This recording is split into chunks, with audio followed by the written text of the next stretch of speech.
How to fix Instagram SMS code not sending or receiving. Hello everyone, welcome back to our YouTube channel. So without any further ado, let's get right into the video.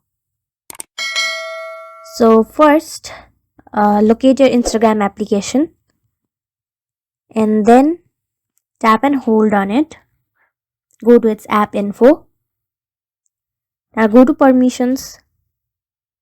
Then make sure you have enabled call logs and contacts permission enabled.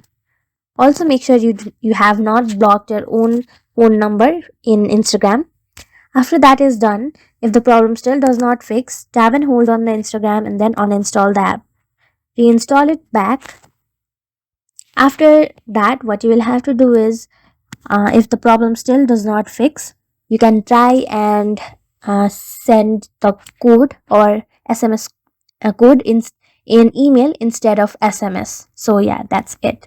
Thank you for watching this video. Make sure to like, share and subscribe to our YouTube channel. If you got any questions, comment them down and I'll catch you in the next one.